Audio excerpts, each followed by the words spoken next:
Hi, and welcome back to What the Cult. What the Cult. So I'm Rosemary Connolly. I'm Dermot still. Yeah. I don't have a surname. No, he just goes by Dermot. Like all famous people do. All famous. Cher. Beyonce. Just those two. Just those two. Actually, they are the only two that come to mind. Yeah, same. So Batman, yeah. I guess. So today, the theme of this week is sci-fi. Cool. Yeah. Yeah, So- pew pew guns. It was done by the poll on our Instagram, and it actually got a good straight down the middle, 50-50, Yeah. sci-fi or chick flicks. So we decided we're just gonna do it. So we're just like, okay, we'll do sci-fi this week. And then chick flicks next week. Yeah. Yeah. We actually were thinking like, is there a sci-fi chick flick? And I was like, I don't know. Not one that we've seen. Twilight? Is that sci-fi? Like science Fantasy? fiction. Yeah, it's I don't know. I would say that's fantasy. Cool. Yeah. Anywho, Anyway, today we are going to start off with a classic, a true classic, genuinely, actually, a true classic. Back to the Future. Yes, like that iconic movie trilogy that I hope everyone has seen, but I know that there is obviously a couple of people who probably definitely haven't seen it. Yeah, almost. So If you're hearing that in the background, I have no idea what's causing the that. buzzing noise. Coming from a speaker here. Yeah, we're trying to sort that problem out. Well, Widge is trying to sort that out. I'm just pointing it the other direction, it's fine. So should I give him a little synopsis on Back to the Future? Sure. You know? Yeah. Okay, so first of all, fun fact, released in 1985. And the director was Robert Zemeckis, and it was written by Zemeckis and his bud Bob Gale. Bob Gale. Bob Gale, great name. Why did I think when I heard the G sound, I thought it was like, is she going to say Bob Geldof? Yeah, And I'm obviously. in Live Aid The and famous- Back to the Yeah. Future. So a little synopsis for y'all. Marty McFly is a teenager. He's friends with Dr. Emmett Brown. Also goes by Doc in it. Doc. When a science experiment goes awry, Marty is thrown back into the 1950s. He travels through time in a modified DeLorean. Marty encounters young versions of his parents and must make sure they fall in love or he'll cease to exist in the real world. Marty also has to return to his own time to save the life of Doc. It is very existential, actually. It's a lot deeper than you realise. Yeah, especially when you know at the start, like, Doc gets, well, it's a movie about time travel, so is death really death in it? Yeah. At the start, he gets shot by, Lebanese gangsters or Yeah, something, in a because he car stole a nuclear isotope from a nuke they were trying to get him to build Yeah, it's... to power his time machine. And that's not even a spoiler. It does happen within, I say, the first 15 minutes of the movie. Oh, yeah. Like, if even. And, like, there's so... Do you know what? It's the type of movie that there's so much in it that you think it shouldn't work, but it does. Like, And Marty's just there to film his experiments, I think. yeah, he's just there. He's just a pal with him. And they don't... The weirdest part is that he's just, like... Doc is just an eccentric local scientist who's a bit mad, and everyone's like, oh, he's crazy. But it doesn't really explain how he is friends with Marty. No, it never does. It's just, oh, hey, Marty. Thanks for coming here in the middle of the night. Yeah. Doc, where'd you get the nuclear isotope? I told you, the Lebanese gangsters. It's like, wait, what? Yeah. And he has a dog called Einstein, which... Oh, yeah, I Einstein. love. The first time traveler in the movie. Yeah, because they just throw him in a little car. Oh, it's very cute. Give him a watch. There's just... It is a cult classic because I feel like for the time, it was one of the movies that is notably... I would just say impressive. Like, cool. I think notably cool, yeah. It just has some, like, aspects to it that you don't really think about until you, like, kind of sit down and have a moment and you actually reflect on the movie and go, actually, that was a very decent movie for 1985. Yeah. A lot of weird movies came out in the 1980s. Yeah. A lot of weird ones. A lot of weird movies come out every year. True. True. There's actually a really funny thing that I would play a bit of it here, but it's not exactly safe for work, I guess. Well, some aspects of it are. Most of it's just comedy, but John Mulaney, Yes. brilliant comedian. Brilliant. He has a bit about Back to the Future, about like script writers or whatever going in and like pitching the idea. Oh, it's so strange. And he just starts it off with like, so there's this guy named Marty who's really lazy, and it's like, okay, is he cool like Ferris Bueller? No, and he's got this friend who's like a disgraced nuclear physicist. Yeah. And it's like, wait, I'm sorry, is this another student? Oh no, this guy's like 40 or 80. Yes. We don't even know how old he's supposed to be. Yeah, there's so, when you would think about it, and also it's, I guess we're gonna say before every time we talk about movies, there's gonna be spoilers in it. So if you don't want to hear spoilers, just close your ears for a couple seconds because we'd like you to continue listening to the radio show. Yeah. But if you haven't seen Back to the Future, what rock have you been living under? Exactly, you have to see it. But there's a part when Marty goes back in time. There's a whole thing, but anyways, he makes up finding his parents, obviously his mom and his dad, who at the time aren't dating because his dad's kind of a nerd and all that jazz. But his mom falls a little bit in love with him. Yeah. Calvin Klein. Yeah, because he reads she reads his boxers because he like bends over and sees like a little box that says Calvin Klein, so she assumes that's his name. Yeah. Which is a good line now. I actually quite like that part. Yeah. There's actually, I have a few iconic scenes we can go through. Oh, yeah. Absolutely. So are these just from the first one? First one, because there's 3 of them. I do have fun fact, other scenes from the other ones as well. Oh, nice. Let's go. One from the first one is, do you remember the classic diner scene with Biff? And he basically like, where he meets his dad for the first time. Yeah, like he trips Biff over because Biff was being mean to his father essentially. Yeah. And then the gang chases him through the town hall while he's on a skateboard when they're in a car. And then the classic thing that occurs in every one of the movies, which I do love, is that Biff crashes into a manure truck, which is the weirdest constant to have in a movie. I hate manure. Why is there also, it's not like it's a rural setting, it's a town. It's a small town, but it's a town nonetheless, yeah. Just with random trucks full of manure. Classic, like. The only one where it makes sense is where it's the Wild West. Yeah, that's the third movie. So, and again, great film. I think as a trilogy, I think I loved each one of the movies. Obviously everyone has preferences, like what their favourite is. But like, I never watched one of them and went, that was a disappointing movie. Do you know what I mean? Yeah. They all had like a really good, just well done movies. Yeah, well done like storyline. Also, I feel like the most famous scene is the clock tower. Yeah. When he's when they try to get back to the present, future. To the future, like they get back to the future. Because I feel like the name "Back to the Present Day" isn't as exciting. Yeah. But he tries to go back, like to which is what it is. Yeah, I was gonna say he is trying to go back essentially to the future. Yeah, and he's driving in the DeLorean. He has hit 88 miles per hour, and Doc's trying to get the lightning to strike the clock tower. Oh yes, brilliant scene. Yeah.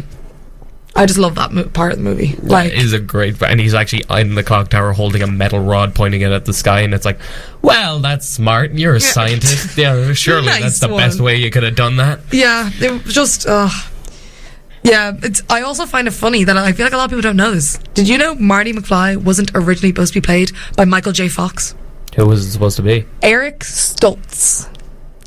God, I can't even think of who Eric Stoltz is. I don't think many can. I think he was an actor of the time, really. And basically, they just found him playing Marty. He was too serious playing the role. And he didn't have, like, that. His humour was too dark for it. He wasn't. And also, he did get in a lot of disagreements with the director, writer, and other castmates. And he was quite, like... I can't imagine a serious Marty McFly. I know. How do you have a serious...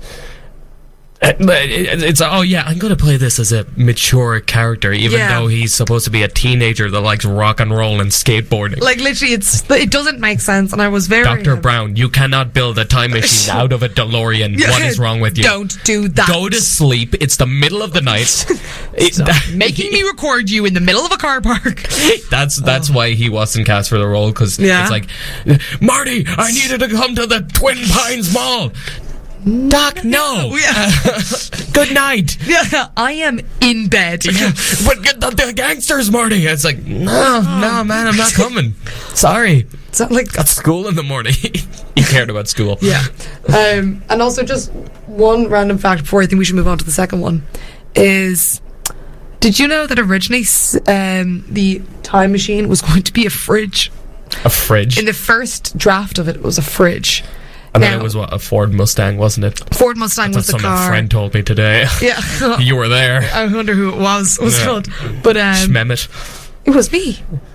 I said it. Oh, did you say it? Yeah, Emmett I just thought repeated Emmett it. said. Oh, Yeah. I'm sorry. Shout out to Emmett, our friend. Shout out to our friend Emmett that plagiarizes ideas. But yeah, so it went from a fridge to a Ford Mustang, which would have looked cool, but the DeLorean's iconic. So Yeah. yeah, I think it just went because the DeLorean just looks like a time machine. it does. Already.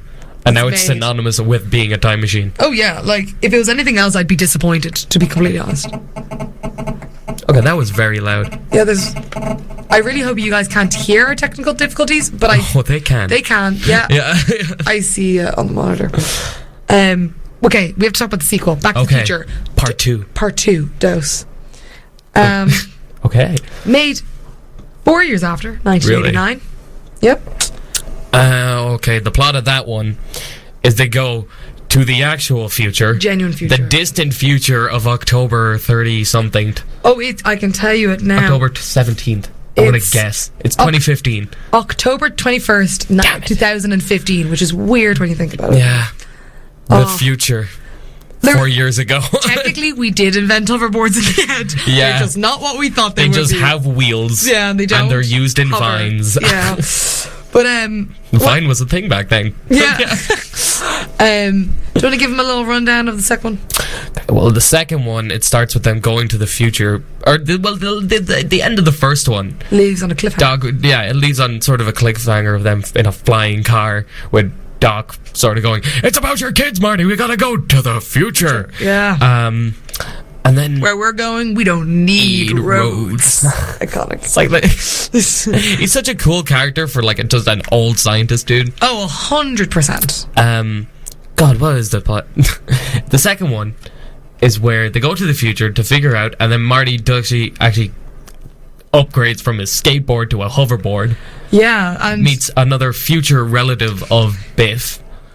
yeah, no, he meets Biff of the future. And Is the bully not supposed to be like Biff's child or something? oh yeah, his. Yeah, that's. the I think guy with that's. spikes on him Yeah. or whatever. Oh yeah, the young version of Biff, and then there's the older version of Biff, who's now dating his mom. Again, spoilers and all of this. He's dating Marty's mom, and Marty's dad has been murdered, which everyone forgets about. Yes.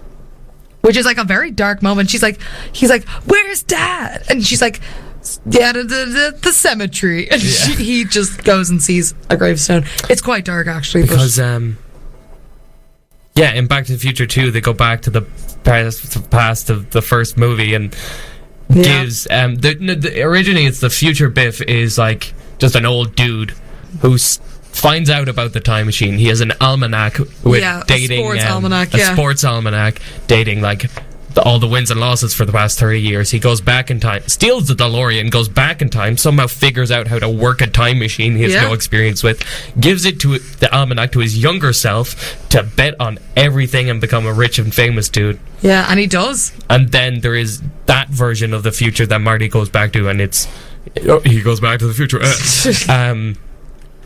to find out that Biff is a gangster, basically. It's really hard to explain the second movie because it's so convoluted and intertwined with the first movie. Yeah, because like originally the first one they were going to make it a standalone movie, and they left the little tidbit at the end just for the fun of it. But then they're like, we could make a second one, and they did, and then somehow they just crushed it. Like they actually did. And then the end of the second one ends with Doc trying to go. He gets hit by lightning. Yeah. And then a postman shows up and he's like, "Are you Marty McFly? We've had this for 100 years and it's for you." And Doc's talking about he's alive, he's just in the Wild West. Yes, of course. Which leads to the third movie. Yeah. Where Biff's past, where Marty meets past McFlys, the first McFlys. The first McFlys in America. Yeah, for some reason they're Irish, which makes no sense. Marty McFly. That's the accent they do, which is terrible. God awful. And also, it just does not make sense. Like, It's so bad. Oh, but weird. Do you want to hear a weird fact about the second movie? Because I feel like you'd enjoy this. Okay. You know how Marty goes and visits his family? Yes. And his, like... hydrating a pizza. Yeah. Well, in one of the parts, his sister comes down the stairs and goes, Mom, is dinner ready? That's Michael J. Fox in a wig and makeup. The girl... Marlene McFly. That's genius. And if you look at it, you'll understand, like, the movements he does for her is so strange. It stands out. More noise. Yeah, more noise. It's actually starting to scare me a little. I'm not going to lie. Yeah, I'm worried. I don't think we're going to survive this broadcast. No. We're haunted. We actually are. Yeah, just warning anyone who has a show next on Mars FM, might find our bodies. Yeah. Or scarily won't find our bodies. Bum, bum, bum. We're not doing a horror week, we swear it's sci-fi. Yeah. But yes. It's crazy, actually. I know, there's some weird parts. It's just like, Michael, put on a wig, you're going to play your future sister. You're got a lot. What? Just do it. Trust me. Trust me. Do I get paid more? No. No. I love how we both went silent for that. It's just like, no, yes. Yeah, it's the speaker's turn to speak. Yeah, exactly. Yeah, thank you. But I think the third movie, I thought the story of the second movie was brilliant, but I enjoyed the third movie more just for the sake that I really like how it's set in the Old West. Yeah. There's something so iconic about it. And Doc is like, he is the scientist that lives in our city, and he makes all that, like a fridge that is a giant, huge thing just to make ice for his tea. Yeah. It's very actually... It's... And also, sorry, there is a romance between Doc and what's her name again? Oh, I can't remember. I want to say it's... I remember that she's the school teacher. Yeah, she's lovely. The new school teacher. And she's like, have you met Dr. Emmett Brown? I think that with the romance that happens in between those two, it's very adorable, but it's also, I was going to say, is just from analysing like a movie point of view, is that the way it's done is very progressive. Like they progress through the story very nicely, and it has the kind of classic Western like romance. Like if you were going to actually watch a movie about the Wild West, that's what would happen in it. But it's obviously with the twist that in the end of the day it's Back to the Future. So it's sort of a thing where Marty finds a newspaper clipping or something with Doc's gravestone. And it's on the gravestone, it's like husband to this woman, and then he's like, but I've never even met this woman, and then they're introduced the next day. Yeah. And he's like, I must not fall in love, and then he falls in love, and it's adorable. It's actually very cute. I wish I could remember her name. I don't know why. It's just something. No, I want to say like Janet or something, but I know that's not right. You say Janet, I was thinking Arlene. Jarlene. Combine the two. Janeline. Janeline Brown. Yeah, beautiful name, really. And also... Time-traveling train. What? Time-traveling train. Yeah. The time machine that's a train. Yeah, I love that. Is amazing. And him and his children. I just can't. It's a very emotional scene. But an iconic scene is when they're in the little... kind of like... It's all done very well because there's very similar scenes in the first, second and third movie that they have that are iconic. So the one that relates to both the first movie and the second movie is how they're in the first two, it's in a diner. In this one, it's in like a saloon. Yeah. And basically... Biff, essentially from the Wild West, is there, and he calls Marty Yella, which he hates because he hates people calling him a chicken. Nobody calls me Yella. And there's a scene where Biff starts shooting at the ground. He's like, dance, and he's like jumping around. But in the end of the day, he kicks basically one of those, I can never remember the name of them, basins that have spitting, like spittoons. A spittoon that has tobacco saliva. It's just gross, and it pours all over Biff, and it's just a very iconic scene in that movie. And you know the scene, this is actually, I know you said that the first one they hadn't planned to make sequels, but they definitely planned sequels when they were making the second one. Oh yeah, because there is a scene where they have a standoff, a natural Wild West standoff. I love this. And Marty gets shot, but it reveals that under his poncho, because he's doing a oh, what's the actor's name? Clint Eastwood. Clint Eastwood. Yeah. Oh yeah, Mr. Eastwood. Yeah. He has the steel plate like off I think it's off like a stovetop. Yeah, I think that's what it does. Yeah. But that scene in the alternate future where Biff is like the leader for Back to the Future 2. Yeah. He's watching that Clint Eastwood scene going, it's a great scene, isn't it? Yeah. In that, and it's just basically foreshadowing what happens in the third one, exactly. which is beautiful. Like it is. Like it's just, but I think, and also there's just the whole big wild chase at the end. Oh, yeah. I feel like everyone forgets that. I feel like everyone goes from the kind of standoff scene straight to the end with Doc and the time machine train. Yeah. Whereas that whole chasing moment where the one that he loves is going to die and she's on the train and it's going to go over the edge. And he has super fire logs. So I don't know. But I think that in the end of the day with that movie, when it has the way it ends with Marty seeing Doc and essentially his wife and kids now, and kind of being like, they've kind of gone their own ways, or now like separating their own paths, which is... And he actually does have a major character development. Marty does. Oh, yeah. Because the whole thing is in the it's his temper that gets the better of him. Like him in the future, like his actual future self, he sees, nobody calls me chicken, and he has a temper and he gets fired, and that leads him down like a sad path. But right at the end of the third one, there's a guy saying, hey, you want to race? And what are you, chicken? He was like, eh. He just sort of brushes it off, and he's like, nobody calls me chicken, but I'm not going to do anything. Yeah. I think, you're actually right. I think the character development they've worked on with obviously the two main characters, like Doc and Marty, is beautiful. Like obviously, like Doc goes from a crazy scientist, like you can look at it in the sense that we're analysing it from the movie's point of view, or if you analyse it through time, is a different aspect. So Doc, from when he is from the past, when he's in the 1950s, is a completely different man. He's so much more closed off from people, because obviously people think he's crazy and he's eccentric and all that stuff. And he is. Yeah. But of course he is. But he then works on it, and he gets to know obviously Marty, and he gets to eventually just has this whole moment between him and Marty growing up together almost within this time period. And learn so much. I just love how, because obviously it's time travel, so it doesn't matter. Obviously Emmett has the time to get married and have his kids and work on his time train. Yeah. And then when they open a door and he's standing there, like they're all dressed like extremely well. And he's like, I've sort of gone up in the food chain here. I just love him so much, really. I think it's time for some music. I think it is. I think we've been talking for a good 20 minutes about Back to the Future. I think we need an iconic song from that movie. Oh yeah. From which movie? From the opening scene to Back to the Future 1. Hell yeah. So, do you want to introduce it?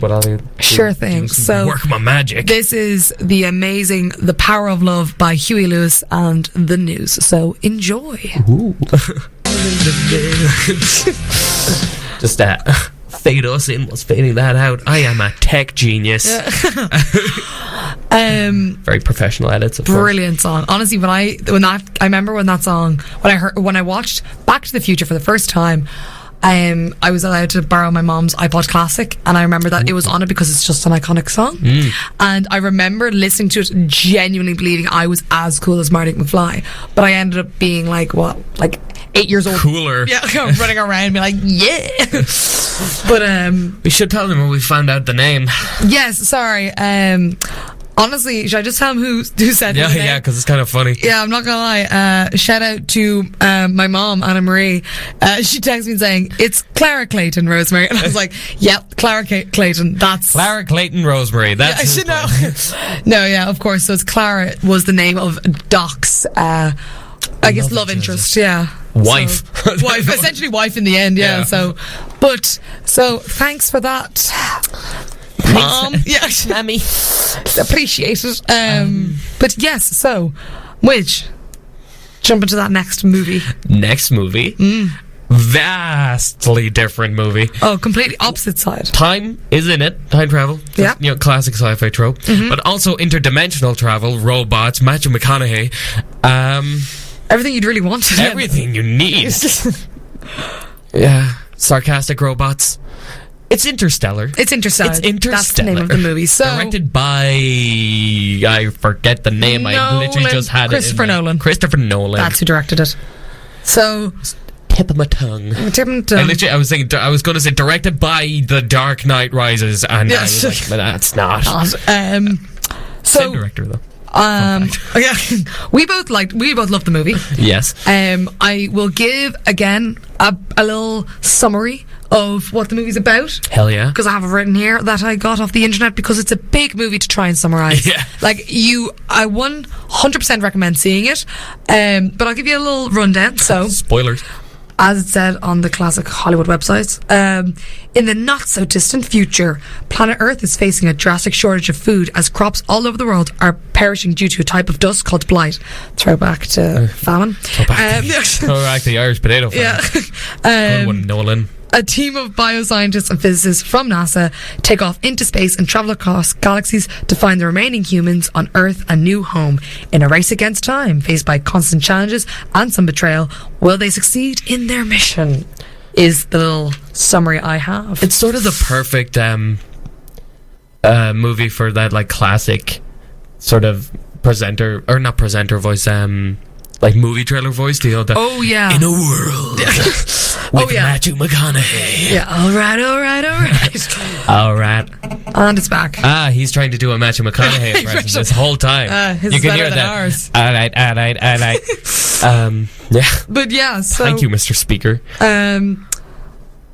It's a brilliant movie. Obviously, the main actor being Matthew McConaughey. Yeah. And he plays alongside with Anne Hathaway is in the movie, another brilliant actress. Hell yeah. Michael Caine. Michael Caine. Not Jessica Chastain. I never pronounce the name correctly. Chastani. Casey Affleck. Yes. Ben Affleck's Casey Affleck. brother. The Affleck brother. Well, the one of the Affleck brothers. Also, sorry, I only realised this now when looking back on it.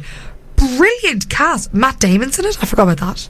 Oh yeah, he's just on his own little island. Timothée Chalamet is in it. Timothée Chalamet is in it. Yes. Topher Grace. Venom from Spider-Man 3. And John Lithgow. Who is... John Lithgow. You do know him. I'll explain to you now. I do know the name. One of his brilliant shows. He's in The Crown. He actually is in Shrek, weirdly enough. Dexter. He's kind of... Oh yes, yes. He's in Daddy's Home too. He is in Daddy's Home too as well. He's actually really good in that. He's a brilliant actor. Say what you want about the movie. Yeah. So all in all, the cast is 3. Yeah. Sorry, they're true. Let's go. Why? All in all, it's a brilliant cast. Yeah. And it did get outstanding reviews. I personally. I focus on what Rotten Tomatoes says. Yeah. I think a lot of the time... It's pretty accurate. IMDb, depending. Yeah. It's pretty good. But it got an 8.6 out of 10 on IMDb, and it got 72% on Rotten Tomatoes. I would expect it to get more for Rotten I would have thought a good 85%, to be honest. But I think movies... It's a very thought-provoking movie. Yeah. It's very emotional. Very huge, big concepts in... It's quite existential. Real science theories. Yeah. That they're the whole thing is they're trying to find, because of the blight there's a food shortage, so they're trying to find a new home, basically an Earth colony in outer space. And then they find around the corner of Saturn they find a black hole that just has appeared there. And they go through that because there's they have 3 planets that they think could possibly support human life. And they have already sent a couple of astronauts out there to venture, and basically Matthew McConaughey is trying to find those scientists that are already on these planets to see if they're suitable. Exactly. Suitable. So so the concept of the movie is obviously huge, and to break it down scene by scene would take years, because there's, again, we're going to say, I'm going to warn again because I don't want anyone to hate me for it, spoilers. We're going to talk a lot about spoilers in this, but there's a lot of very emotional scenes in that movie. Oh yeah, it's very because intense. It works with time being relative. So Yeah. they're down on this planet where a minute on that planet is like a week and a half or something, or something like Yeah. that. And or no, it's a lot longer than the range is different. But they're basically, something happens to their ship and they're stuck on that planet for no more than an hour. And when they Yeah. go back up to their main ship, the guy that was left behind, basically the Michael Collins that was left behind there. Yes. Michael Collins, of Apollo 11, yeah. not our Michael Collins. He's aged 20 something years, Yeah, like it's insane. and so has everyone back on Earth. So there's a brilliant scene where Matthew McConaughey is watching all these video messages that have been sent to him over 20 years from his kids, Oh, it actually hits you like... watching them grow up, and then he's just sitting there bawling his eyes out, acting amazingly. It's phenomenally acted, genuinely. I'm actually, when you're saying it now, I got goosebumps. I kid you not. Can but- confirm, Goosebumps. Yeah, so it is crazy. Next week we'll be analysing Jack Black's Goosebumps. Yeah. But yeah, and also because it's a high budget movie. Yeah, the what's called Christopher Nolan really wanted the special effects to be as like to be very extensive and things like that. It was amazing, extra special, so that they actually developed a new technology. Which is kind of wild. She invented some individual frames took up to 100 hours to render. That's insane. Yeah, which when you look back on things and think about how other movies just literally like it would take maybe a couple of hours or a few hours, obviously, like depending on what you're rendering. For anyone who doesn't know, it's usually mostly in animated movies or animation. Any type of animation, cartoons have to be rendered. Of course. It's basically making all the textures on the computer-generated effects look the way you want them. Exactly. So it takes a certain amount of time. So obviously, the more detail in them, the longer it takes to render. So, of course, this movie being amazingly, like, the CGI being There being amazing. a shot of a tidal wave and robots running to save Anne Hathaway. Yeah, which... Took a while to render. Just a little bit. Took a little while. Tars, best character in the whole movie. Yeah.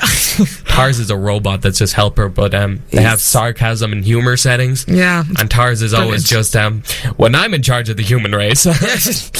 And I really like how Nolan really wanted it to be accurate, like scientifically accurate. Yeah. Apparently, he did his own research and he went to NASA and, funnily enough, Elon Musk's SpaceX base to find out more about the idea of black holes and space and time relativity and so on and so forth. And Elon was like, yeah, just get in the rocket, we're already going to the black hole. Yeah, no, it's happening now. It's like right now. Imagine McConaughey's strapped in. Elon Musk just got the cast. Yeah. Decided, I'm going to reenact it in real life. Because I can. Because I can. Well, he's not with SpaceX anymore. Lol. No. He smoked weed. What happened to Elon? Smoked weed on a podcast and then got fired. Basically. Still a multi-millionaire though. Oh, yeah. He's still a genius. Yeah. Was called... I think the actor is similar to, like, okay, McConaughey in other movies, he's done a lot of things to, like, obviously actors can get a bit method with acting and they can even make sacrifices. A lot of time actors have to lose weight to play certain roles to look a certain way and things like that, or do stunts that is going to necessarily could harm them if they don't use a bodybuilder. Shout out to Tom Cruise. Yeah, so one of them that happened, madman. Not as intense as some of the ones you've seen in other movies, but there's a scene where Anne Hathaway again is in the water, and it was filmed in Iceland, so it's freezing cold, and obviously during the winter months, and she actually got it's freezing there, anyways. Yeah, exactly. She got hypothermia because her spacesuit ripped. And basically she just went with the scene and went, well, I guess it's... If I'm going to be cold, I'm going to be cold. Yeah, and a spacesuit is not a thing you want to tear in. Like, no. In any situation. You're not wrong. You'll be sucked out of it and your blood will boil. Yeah. There's science there. It's like boiling and freezing at the same time because of pressure and no oxygen or something. I don't know. You could say anything and I'm pretty sure people would just believe you. Like, yeah, it's just... Sense. They say this happens. Also... One thing that I think a very iconic part of the movie, like idea of the movie, is that the soundtrack in it, one, it's beautiful. I would recommend to listen to it in general. But Hans Zimmer was the composer, I guess, for the music. Yeah. But he wasn't given the movie or the idea of the movie to compose music around. He just composed the music, and then basically it was put to the movie because he's that iconic. Just make us a soundtrack, and then we'll write a movie based on your soundtrack. I feel like they must have said to him, okay, this movie's going to be sad and dark and existential, and he was like, nailed it. He's just sitting there like at the premiere going, I nailed this. He's just shocked with himself. But yeah, so I thought that was actually very interesting because he's obviously done many movies. Hans Zimmer. Yeah. I just after pulling up a list, the stuff he's done, okay, these are all just movies they do have incredible soundtracks, and he did them all. So Gladiator, The Lion King, Inception, The Dark Knight, The Da Vinci Code, Pirates of the Caribbean, Dunkirk, which is amazing sound design all through and through, Batman vs Superman, The Dark Knight Rises, Man of Steel, The Last Samurai, Blade Runner 2049, Batman Begins, Pearl Harbor, Wonder Woman 1984, which isn't out yet, Rain Man as well. Jesus. Other Pirates of the Caribbean movies, Kung Fu Panda, or Sherlock Holmes. We could literally go through everything he's ever done, but he just basically didn't know the genre of the film, and he just literally started the work for the film and just did it. I think Nolan sent him a page of information basically saying it's like a father-daughter story, and he just worked from there, and that was it. But can I just say one weird fact of the movie, which I thought was funny? It's where they live is I can't remember what state do they live in the movie. It's like Central America. It's like Southern America. Kind of. Yeah, it's in places that have big enough fields for acres and acres and acres of corn. I was going to say the cornfield for that scene. They actually, Christopher Nolan planted a 500-acre cornfield himself. Well, not himself, he paid people obviously, but to have that, have the actual cornfield there, that it wasn't they used something else, they made their own because they had a certain look the way they wanted it, and then in the end they sold the corn and made a profit. Not only from box office, he made profit from selling corn. I'm just impressed. I wonder how much people paid for a bucket of interstellar corn on the cob. I bet you could buy that on eBay somewhere. Oh yeah, it's probably sealed in a container with vacuum sealed with no oxygen, so it's actual preserved. Interstellar corn that Matthew McConaughey breathed on. Interstellar corn soaked in formaldehyde. This corn has been to space. It actually went. It's soaked in Matthew McConaughey's tears from that one scene. He uses the corn leaves, the shucks, to dry out his tears. They put it in the movie. He just has corn shucks. He's like, I'm a country boy. All right. But yeah, so I think we need to recommend it to people, basically. Oh yeah, you need to check it out. Go watch the movie. It is. I haven't seen the movie. Go watch the movie. Yeah, it's heavy, but it's worth it. Yeah, I'd say. Definitely, I would recommend it even seeing it more than once, because you'll watch it once, you will not understand a damn thing. A little bit, yeah. And at the end, you're kind of left there thinking, what the hell did I just watch? But I know it was amazing. Just had an existential crisis for.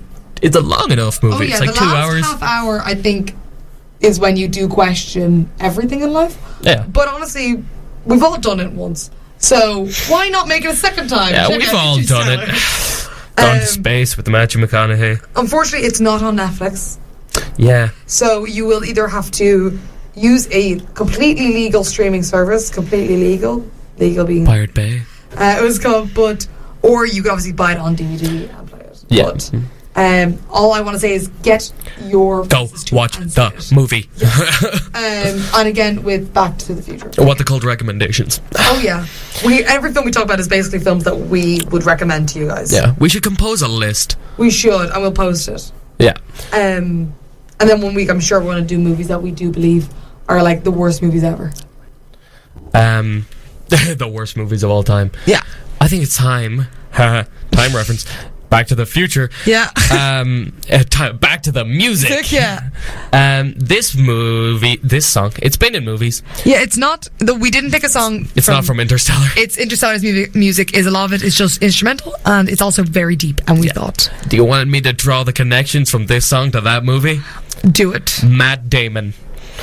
Matt Damon was in Interstellar. Matt Damon is also in The Martian, which is another great movie. Yes. Highly recommend. And in The Martian, they played this song, which is used perfectly in the movie. Yes. So, it's David Bowie's Starman. Starman. So listen to this iconic.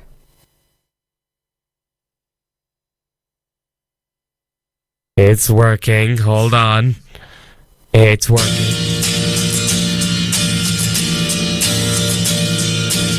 Starman. Yeah, brilliant. And now it's gone. Yeah.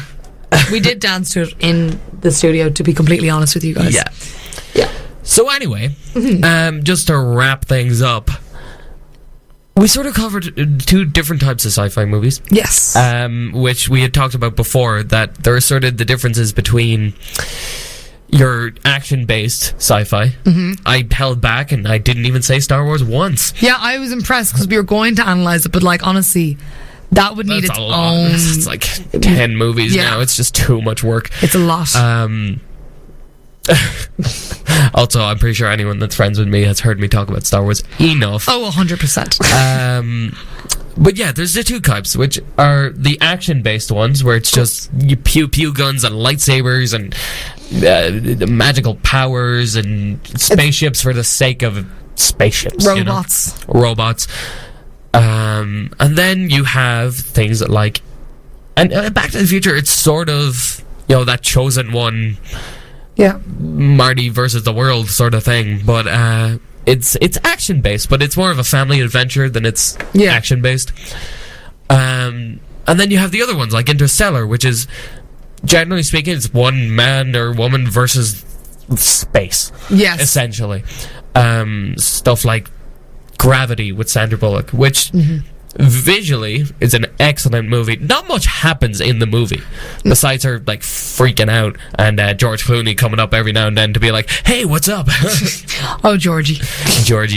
But yeah, you have those type of ones, which is, I don't even know how to really put it. It's just, like as I said earlier, it's just thought-provoking. Yeah. Like there's so much more to it than the idea of space itself. It's space with time, and the idea that like it does make you think about time, like in the real world, outside of the movie idea of what time is, because it usually uses science behind it, so you're kind of thinking about it a lot more. Then you have things like The Martian, which is an excellent movie, but it's not outside the realm of possibility. Like, it's NASA stuff, it's science that we understand now. Yeah. Like, he was using botany.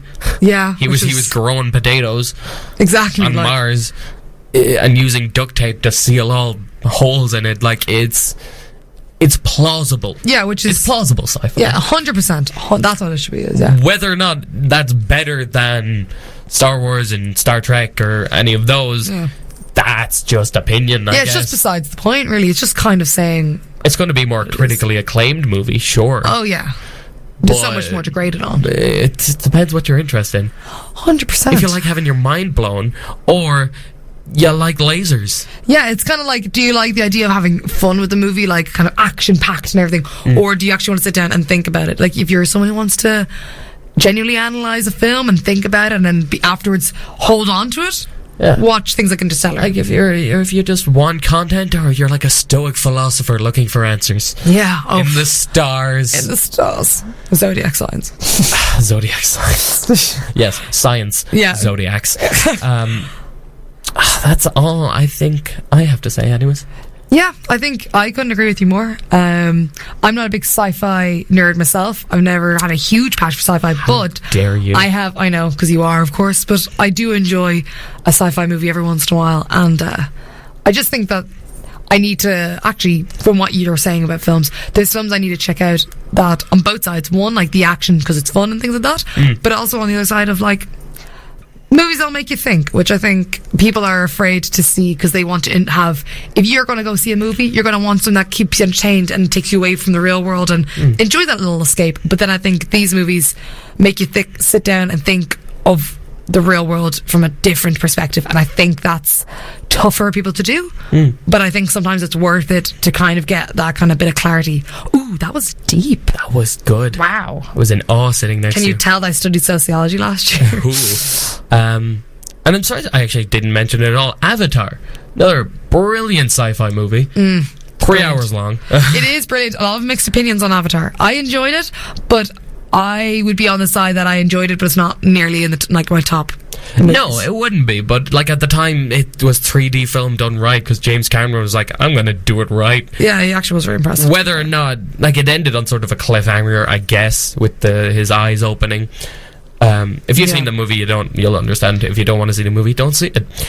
It's a long film. James Cameron going on saying, I'm going to make 5 more, and we're like, took you long enough to make the first one, and that was 2010 when that was released. I think it's been a bit too long. Yeah, I don't think you're going to make 5. Unless it's like a thing like Star Wars where it's always just going to come back every 10 or 15 years. Yeah, and just randomly have a new movie. Yeah. Of course.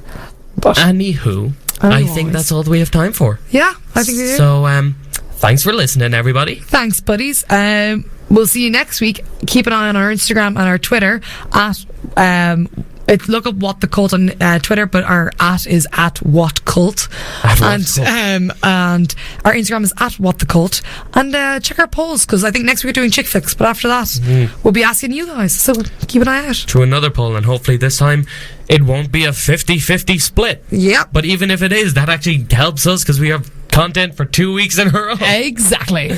So thank you guys. See you. Bye. Bye.